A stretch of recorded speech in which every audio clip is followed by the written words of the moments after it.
অন্যান্য জাতি এবং অন্য ধর্মের মহিলারা যেভাবে রাস্তাঘাটে চলে, কথাবার্তা যেভাবে বলে, চলাফেরা যেভাবে করে, তুমি মুসলিম নারী তুমি সেভাবে চলতে পারো না।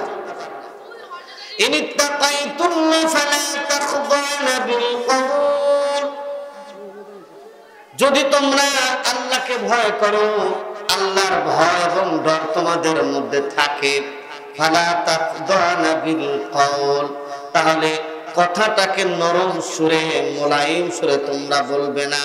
ওয়াকুলনা কাওলান মারুফা, স্বাভাবিকভাবে একজন পুরুষ যদি তোমাকে জিজ্ঞেস করে স্বাভাবিকভাবে কথা বলবে, নরম এবং স্টাইল করে, মানুষের মনের মধ্যে দাগ টানে এমন ভাবে কথা তুমি অন্য পর পুরুষের সাথে বলবে না। আল্লাহ সুবহানাহু ওয়া তাআলা এই জায়গাটা নারীকে একটা বাইন্ডিংস দিয়ে দিলেন। অর্থাৎ কথা বলার ক্ষেত্রে, পর পুরুষের সাথে কথা বলার ক্ষেত্রেও তাকেও সংযত থেকে কথা বলতে হবে। মুসলিম নারীকে, নবীর স্ত্রীদেরকে আল্লাহ সুবহানাহু ওয়া তাআলা এ ব্যাপারে সতর্ক করলেন এবং বললেন অন্যরা যেমনটা করে তার থেকে তোমাদের এই কাজটা বেশি করতে হবে এবং তোমাদেরকে এ ব্যাপারে খুব খেয়াল রাখতে হবে। আল্লাহ সুবহানাহু ওয়া তাআলা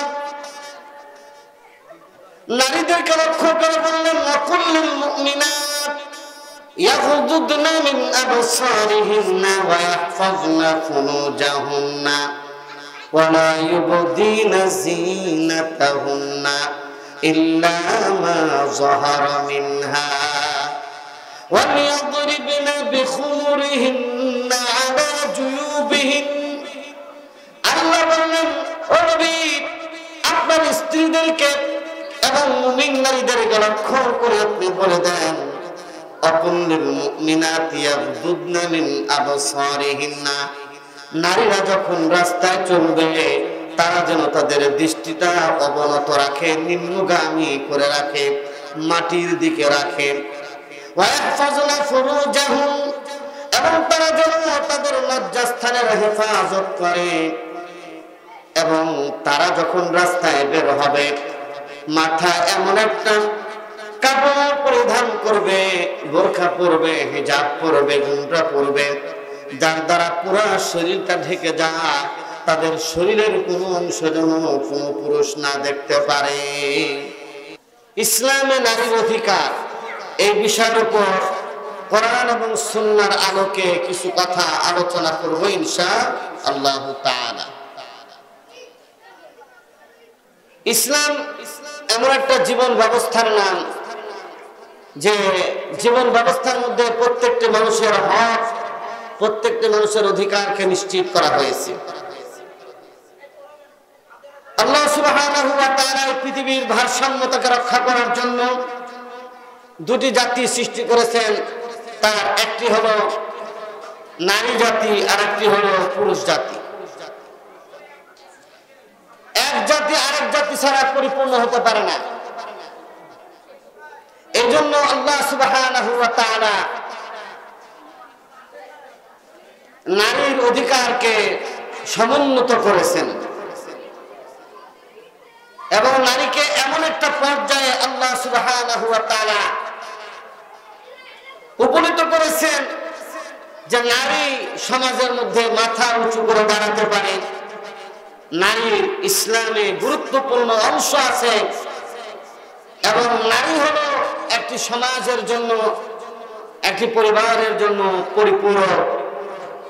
এটি আল্লাহ সুবহানাহু ওয়া তাআলা কোরআন হাকিম এবং রাসূল করিম সাল্লাল্লাহু আলাইহি ওয়াসাল্লাম হাদিসের মাধ্যমে প্রমাণিত করে গেছেন। এমন এক সমাজের মধ্যে আল্লাহ রাসূল সাল্লাল্লাহু আলাইহি ওয়াসাল্লাম আগমন করেছিলেন যে সমাজের মধ্যে নারীর কোনো অধিকার ছিল না।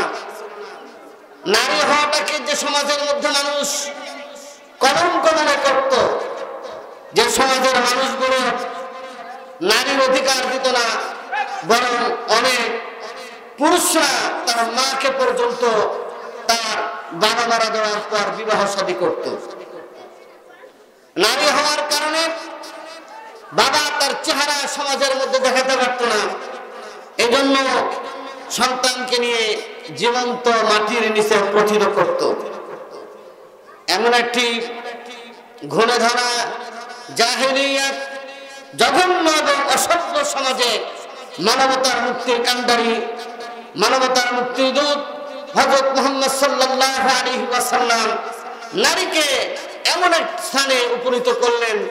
আল্লাহর নবী বললেন, হুমা জান্নাতুকা ওয়া নারুকা, যে নারী অর্থাৎ তোমার মা, তোমার বাবা তোমার জন্য জান্নাত অথবা জাহান্নাম।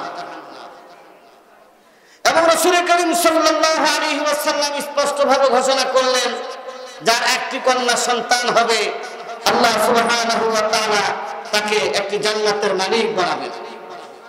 যার দুটি কন্যা সন্তান হবে আল্লাহ সুবহানাহু ওয়া তাআলা তাকে দুটি জান্নাতের মালিক বানাবেন।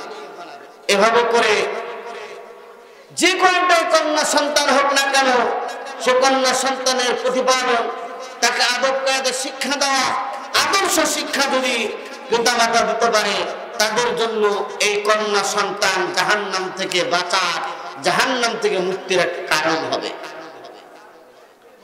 আজকের এই সভ্য দুনিয়ায় নারীর অধিকার প্রতিষ্ঠার জন্য কত আন্দোলন, কত সংগ্রাম চলছে। আসলে নারীকে অধিকার দিতে চায় না, নারীকে পণ্য বানাতে চায়। নারীর যে সঠিক অধিকার আজকের সমাজ দিতে চায় না বলেই আজকে নারীকে পুরুষের সাথে কাজ করার মতো এমন একটা পর্যায়ে নিয়ে গেছে যে নারী আর পুরুষ একসাথে কাজ করবে। ইউরোপীয় বিপ্লবের পরে এটি আজকে নারী জাতির উপর চাপিয়ে দেওয়া হয়েছে। অথচ আল্লাহ সুবহানাহু ওয়া তাআলা বলেছেন, হে নারী সমাজ, হে নবীর স্ত্রীরা, হে মুমিন নারীরা, তোমরা হলো এমন যে অন্যদের মতো তোমরা নও। তোমাদের একটা মর্যাদা, তোমাদের একটা শান, তোমাদের একটা অবস্থান আছে। এই জন্য আল্লাহ সুবহানাহু ওয়া তাআলা সূরাতুল আহজাবের 32 নম্বর আয়াত ইরশাদ করলেন। আল্লাহ রাব্বুল আলামিন বললেন, ইয়া নিসাআন নবী লাস্তুন্না কাআহাদিন মিনান নিসা, হে নবীর স্ত্রীগণ, তোমরা অন্যান্য নারীদের মতো নও। অন্যান্য জাতি এবং ধর্মের মহিলারা যেভাবে রাস্তাঘাটে চলে, কথাবার্তা যেভাবে বলে, চলাফেরা যেভাবে করে, তুমি মুসলিম নারী তুমি সেভাবে চলতে পারো না।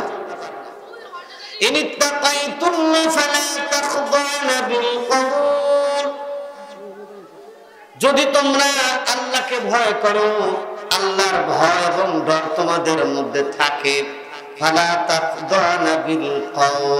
তাহলে কথাটাকে নরম সুরে, মোলায়েম সুরে তোমরা বলবে না।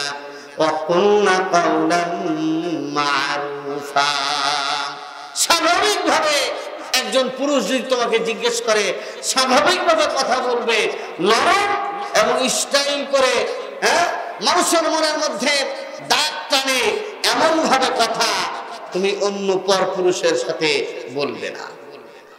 আল্লাহ সুবহানাহু ওয়া তাআলা এই জায়গাটা নারীকে একটা বাইন্ডিংস দিয়ে দিলেন। অর্থাৎ কথা বলার ক্ষেত্রে, পর পুরুষের সাথে কথা বলার ক্ষেত্রেও তাকেও সংযত থেকে কথা বলতে হবে।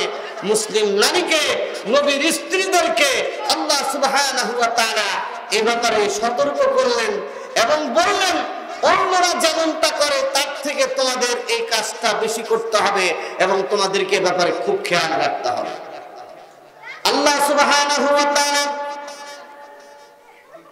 নারীদেরকে লক্ষ্য করে বললেন, ওয়াকুল্লিল মুমিনাত ইয়াগুদুদনা মিন আবসারিহিন্না ওয়া ইয়াহফাযনা ফুরুজাহুন্না ওয়া লা ইউবদিনা যিনাতাহুন্না ইল্লা মা যাহারা মিনহা ওয়া লিয়াদরিবনা বিখুমুরিহিন্না আলা জুয়ুবিহিন।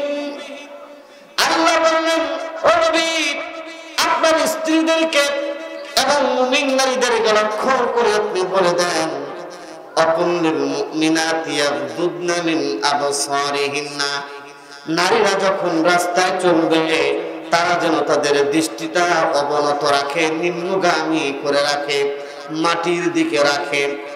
ওয়াহফাজনা ফুরুজাহুম, এবং তারা যেন তাদের লজ্জাস্থানের হেফাজত করে। এবং তারা যখন রাস্তায় বের হবে মাথা এমন একটা কাপড় পরিধান করবে, বোরকা পরবে, হিজাব পরবে, ঘুমটা পরবে, যার দ্বারা পুরো শরীরটা ঢেকে যায়, তাদের শরীরের কোনো অংশ যেন কোনো পুরুষ না দেখতে পারে। এটাকে নারীরা মনে করে আজকের যুগের নারীরা যে ইসলাম এই পর্দার বিধান এটা দিয়ে আমাদের ঘরের মধ্যে আটকে ফেলেছে। বিষয়টা তা নয়। নারীর প্রয়োজনে তারা বাহিরে যেতে পারবে, তবে নারীদের কর্মস্থলকে আল্লাহ সুবহানাহু ওয়া তাআলা কোরআনে কারীমের মধ্যে তাদের ঘর বানিয়েছেন। তারা কুটির শিল্প গড়ে তুলবে, তারা ঘরের মধ্যে কাজ করবে। তাদের যে সমস্ত পরিবারের ম্যানেজিং ডাইরেক্টর আল্লাহ সুবহানাহু ওয়া তাআলা নারীদেরকে বানিয়েছেন। আর নারী যদি ঘর থেকে বের হয়ে পুরুষদের কাজ করা শুরু করে দেয়, তাহলে ওই সংসারে শান্তি থাকে না। একটা সুন্দর সংসার, সুন্দর একটা পরিবারের জন্য একটা সুন্দর মনের একটা নারীর প্রয়োজন, যে ঘরটাকে সাজিয়ে গুছিয়ে রান্না বান্না করে তার স্বামীর জন্য এমন করে রাখবে যেন এই ঘরের মধ্যে আল্লাহর রহমত এবং আল্লাহর সাকিনা নাজিল হচ্ছে, এমন একটা পরিবেশ কায়েম করবে তারা। এই জন্য আল্লাহ রাব্বুল আলামিন বললেন, ওয়াকারনা ফি বুয়ুতিকুন্না ওয়া লা তাবাররাজনা তাবাররুজাল জাহিলিয়াতিল উলা। ও নারীরা, তোমরা ঘরের ভিতরে অবস্থান করো, ঘর থেকে তোমরা বের হবে না, প্রয়োজনে তোমরা বের হতে পারো। এবং জাহিলি যুগে নারীরা যেরকম ভাবে সৌন্দর্য প্রদর্শন করে রাস্তায় বের হতো, সেইভাবে তোমরা রাস্তায় বের হবে না। আর তোমাদের দায়িত্ব হলো ঘরের ভিতরে থেকে তোমাদের কিছু কাজ করতে হবে, তোমাদের কিছু আমল করতে হবে। সেটা হলো আকিমুস সালাত, নামাজ কায়েম করবে, ওয়া আতিনাজ যাকাত, যাকাত আদায় করবে, ওয়া আতিনাল্লাহ ওয়া রাসূলাহ, আল্লাহ এবং তার রাসূলের আনুগত্য করবে।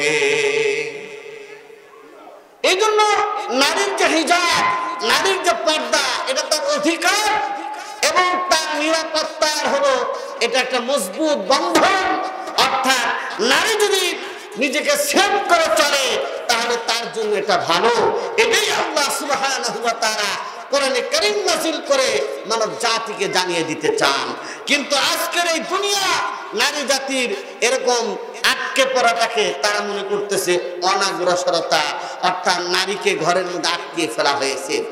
নারীর অধিকার দেওয়ার নামে আসলে নারীর চরিত্রকে ধ্বংস করা হয়েছে। নারীর অধিকার দেওয়ার নামে নারীর ভিতরগত জিনিসটাকে নষ্ট করে দেওয়া হয়েছে। সুসন্তান হওয়ার রাস্তাকে তারা বন্ধ করে দিয়েছে।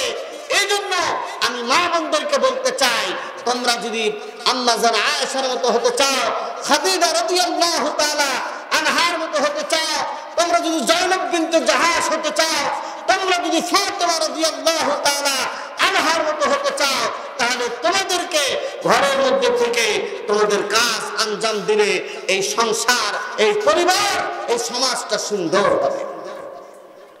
আমার প্রিয় ভাইয়েরা, হযরত ফাতেমা রাদিয়াল্লাহু তাআলা আনহার যখন ইন্তেকাল হয়ে যাবে, স্বামীকে ডেকে বললেন, ও আমার প্রাণের স্বামী, আমি যখন মারা যাব, আমি তো জিন্দেগিতে চেহারাটা কোনো পরপুরুষকে দেখাই নাই। আমার স্বামী ছাড়া দুনিয়ার কোনো মানুষ আমার এই চেহারা দেখতে পারে নাই। যখন আমি মারা যাব, বড় ধরনের কোন এলানের প্রয়োজন নেই, মানুষকে জানাজানি করার তেমন প্রয়োজন নেই। দ্রুত আমার গোসল সেরে দাফন খাফন করে দিবে, আর রাত্রের বেলায় আমার দাফনের ব্যবস্থা করে দিবেন। আর মানুষকে অত না জানায়া দ্রুত দাফন করে দিবে, দুনিয়ার মানুষ যেন জানতে না পারে আল্লাহর নবীর নন্দিনী অর্থাৎ নবীর মেয়ে ফাতেমা কত বড় ছিল, কতটুকু লম্বা আর কতটুকু খাটো আর কতটুকু মোটা, দুনিয়ার কোনো মানুষ যেন বুঝতে না পারে। আর আজকে আমাদের মা বোনেরা অবস্থা হলো যে আমার সুন্দর চেহারাকে দেখানোর জন্য আমার হাতের যে সমস্ত সুন্দর কি আছে, জেওয়ারাত আছে, অলংকারিতা আছে, সেগুলোকে প্রদর্শন করার জন্য বিবাহ শাদীর মধ্যে, বিভিন্ন অনুষ্ঠানের মধ্যে এমন ভাবে মুসলিম নারীরা চলাফেরা করে যে আজকে হিন্দুদের মতো, খ্রিস্টানদের মতো, বৌদ্ধদের মতো, অন্যান্য জাতির মতো যারা কোনো শরীয়ত মানে না, এমন ভাবে আজকে আমাদের মা বোনেরা চলাফেরা করছে। যার কারণে আজকে পরকীয়া, যার কারণে জিনা ব্যভিচার এমন ভাবে আমাদের সমাজের মধ্যে বেড়ে গেছে যে আমরা ওয়াজ করে কোনোভাবে এগুলো বন্ধ করতে পারছি না। ঠিক কিনা বলেন? এই জন্য প্রিয় মুসল্লি ভাইরা, আমাদের মনে রাখতে হবে, শুধু নামাজ পড়লেই হবে না, রোজা রাখলেই হবে না, হজ করলেই হবে না, যাকাত দিলে হবে না। আমার স্ত্রী যদি পর্দার মধ্যে না থাকে, আমার স্ত্রী যদি আমার কথা মতো না চলে, আমার স্ত্রী যদি শরীয়ত মোতাবেক না চলে, আল্লাহ সুবহানাহু ওয়া তাআলার কাছে আমাদেরকে এই জন্য জবাবদিহি করতে হবে। এই জন্য নারীদের জন্য 4টা কথা, নারীদের জন্য 4টা বক্তব্য, এটা খুব গুরুত্বপূর্ণ। তিরমিজি শরীফের হাদিসের মধ্যে রাসূল কারীম সাল্লাল্লাহু আলাইহি ওয়াসাল্লাম বলেছেন, আল মারআতু ইযা সাল্লাত খামসাহা ওয়া সামাত শাহরাহা ওয়া আহসানাত ফারজাহা ওয়া আতাআত বালাহা ফালতাদখুল মিন আইয়ি আবওয়াবিল জান্নাতি শাআত। রাসূল কারীম সাল্লাল্লাহু আলাইহি ওয়াসাল্লাম বলেছেন, নারীরা যখন নামাজি হয়, আল মারআতু ইযা সাল্লাত খামসাহা, 5 ওয়াক্ত নামাজ পড়ে, মাহে রমজানের রোজা রাখে, লজ্জাস্থানের হেফাজত করে, স্বামীর আনুগত্য করে, এমন নারীদেরকে আল্লাহ সুবহানাহু ওয়া তাআলা বলবেন, ও নারীরা, জান্নাতের কোন গেট দিয়ে তুমি প্রবেশ করতে চাও, সেই গেট দিয়ে তোমাকে যাওয়ার অনুমতি দেওয়া হবে। এই জন্য নারীর পর্দা করা, নারীর অধিকার, নারীকে পর্দা থেকে বিরত রাখা। আজকে স্কুল, কলেজ, ভার্সিটিতে বিভিন্ন জায়গায় যারা নারীরা পর্দা করে, হিজাব করে চলতে চায়, তাদেরকে ডিস্টার্ব করা হয়, তাদেরকে বিভিন্ন ধরনের কথা বলা হয়। ঠিক কিনা বলেন? এই জন্য নারীকে পর্দা করতে হবে। এই পর্দার মধ্যে 4টি জিনিস থাকতে হবে। পুরা শরীর ঢেকে যাওয়া, তার শরীরে কোনো অঙ্গ প্রত্যঙ্গ যেন প্রদর্শিত না হয়। মোটা কাপড়, বেশি পাতলা, একেবারে বাহির থেকে তার শরীরের অংশ দেখা যায়, এমন হিজাব বানিয়ে দেওয়া যাবে না। ঠিক তেমনি হবে আবার রঙিন কালার, তার উপর আবার বিভিন্ন সাজসজ্জা, এগুলোও না। এবং তার চেহারা, তার হাত পা সব পুরোনো ঢেকে যায়, এমন একটা বোরখা, এমন একটা পর্দা তাদেরকে করতে হবে যার দ্বারা শয়তানের নজর না পড়ে। ঠিক কিনা?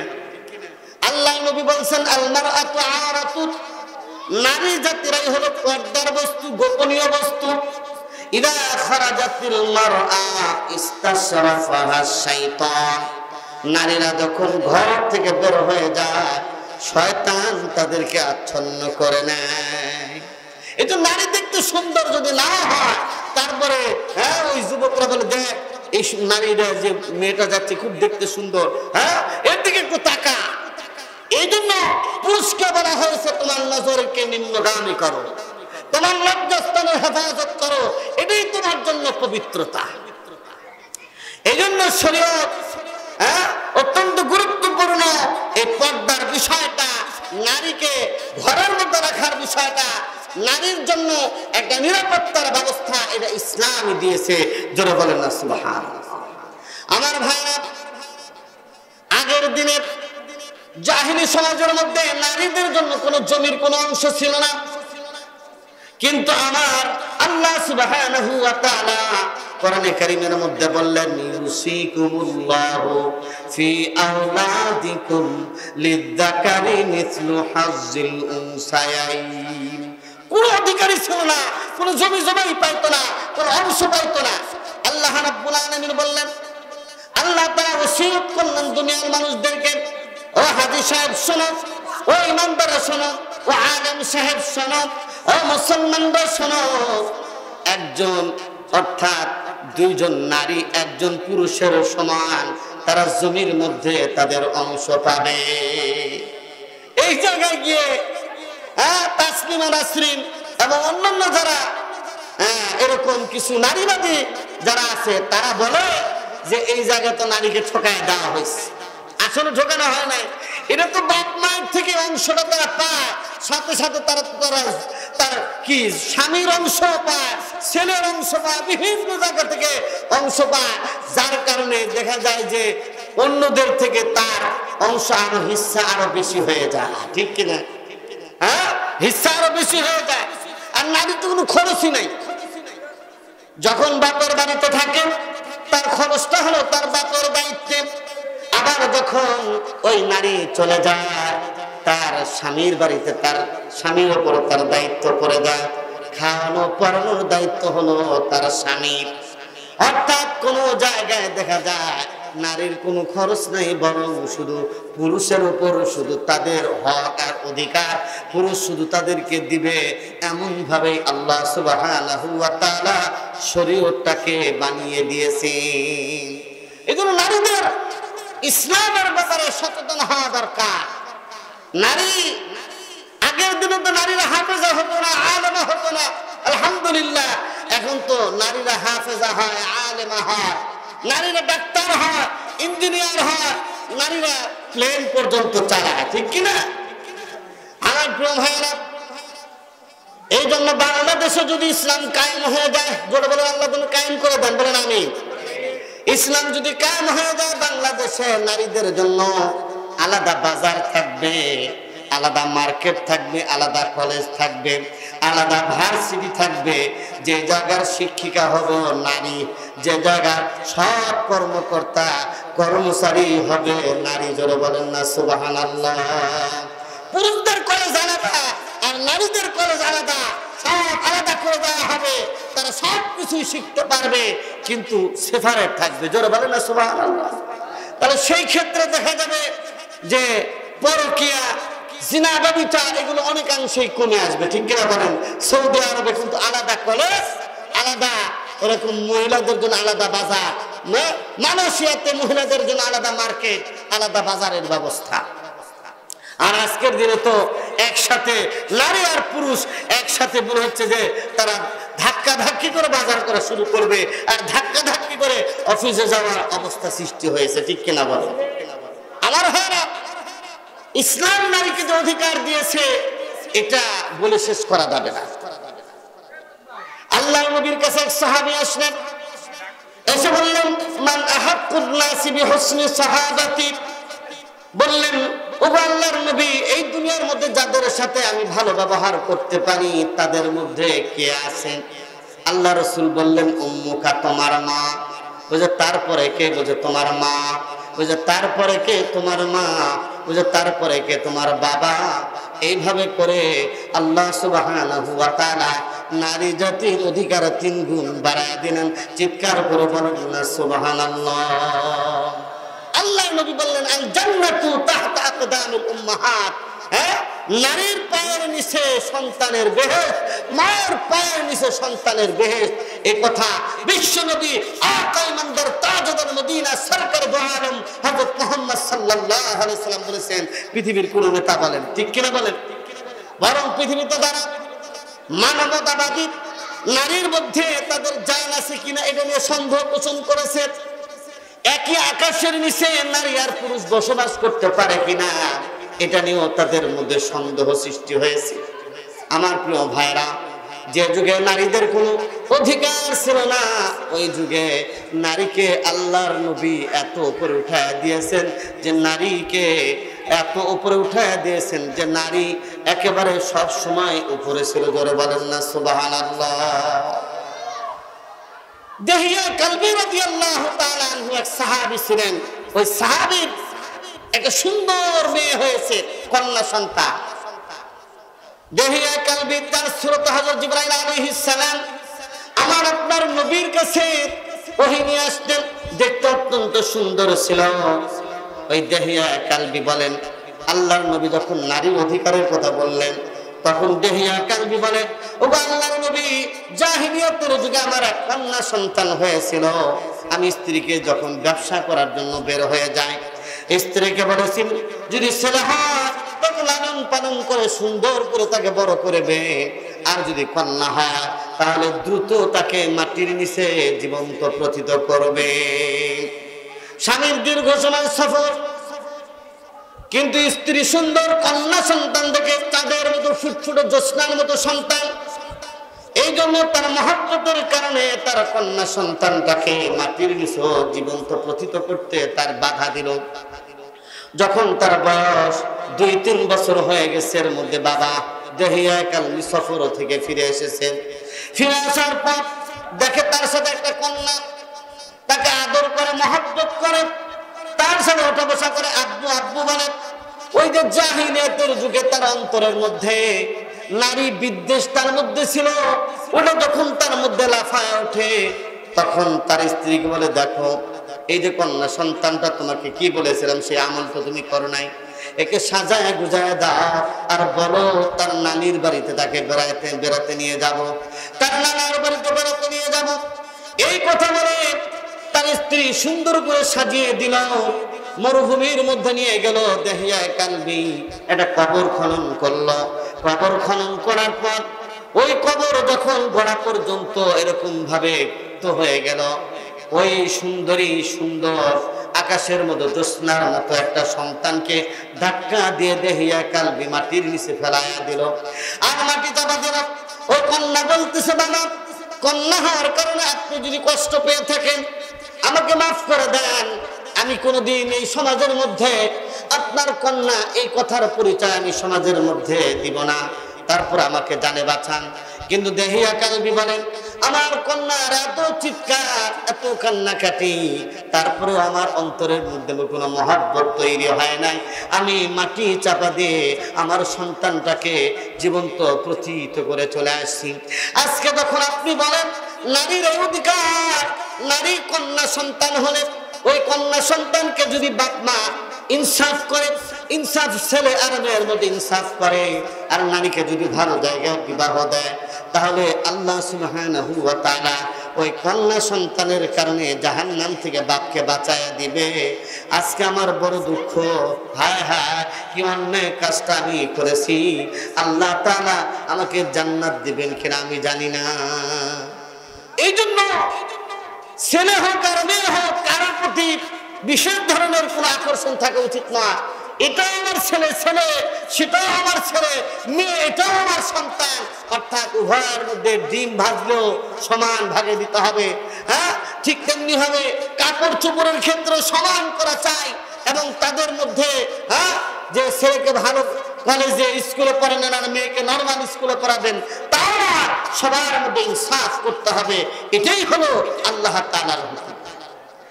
আমার প্রিয় ভাইরা, এই জন্য নারীকে, এই যে সমাজ, আজকের সমাজ দেখেন না কিভাবে নারীরা ঢাকা শহরে নারী আর নারী, মানব জমিনে শুধু নারী আর নারী।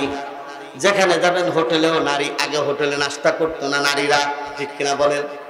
আমি মডেল একাডেমির ইমাম, সেখানে আমি আগে যে মাঝে মধ্যে ওই হোটেলে নাস্তা করতে যাই, এখন মেয়েদের কারণে ঢোকাই যায় না এমন অবস্থা। তারা বাড়িতে রান্না বান্না করে বন্ধ করে দিচ্ছে, এখন এসে হোটেলে খায়। ঢাকা শহরে, পুরাতন ঢাকার মধ্যে দেখা গেছে যে বাড়ির অবস্থা একটু ভালো হলে স্বামী আর স্ত্রী হোটেলে গিয়ে খায়, কোনো সমস্যা নেই হোটেলে গিয়ে খাওয়া, কিন্তু একেবারে খোলামেলা অবস্থায় আজকে আমাদের মা বোনেরা রাস্তাঘাটে বের হচ্ছে, যেটা দায়ুস বলা হয়। দায়ুস, আল্লাহ নবী বলছেন লা ইয়াদখুলুল জান্নাতা দায়ুস। দায়ুস অর্থাৎ যে সমস্ত নারীরা এরকম খোলামেলা চলাফেরা করে, আবার তাদের স্বামীরাও অন্য পুরুষের সাথে, আমার স্ত্রী কথা বললে কোনো মাইন্ড করে না, অন্যদের সাথে গল্প গুজব করে, মোবাইলে চ্যাটিং করে, মোবাইলে কথা বলে, কিছুই করে না, অন্যদের সাথে চলাফেরা করে, কিছুই বলে না।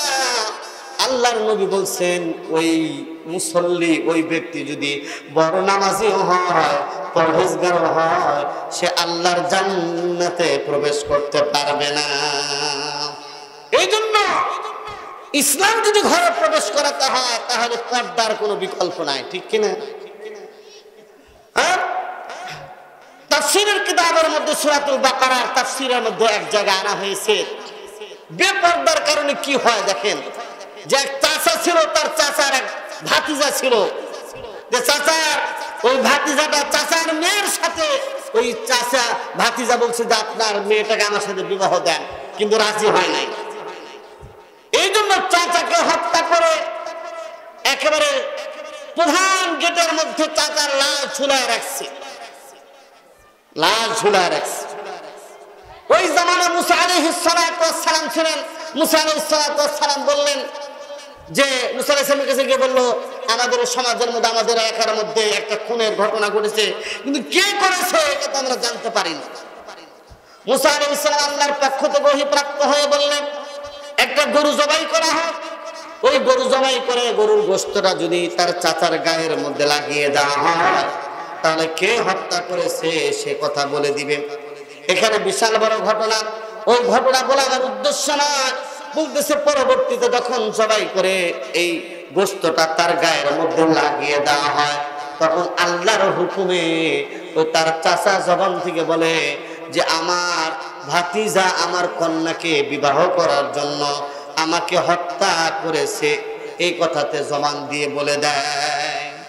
অর্থাৎ চাচা তো বোন, খালা তো বোন, মামা তো বোন, হ্যাঁ, এগুলোর সাথে আমাদের যে একটা সমাজের যে পুরুষদের যে একটা সম্পর্ক, এটা মনে হচ্ছে একটা গভীর সম্পর্ক।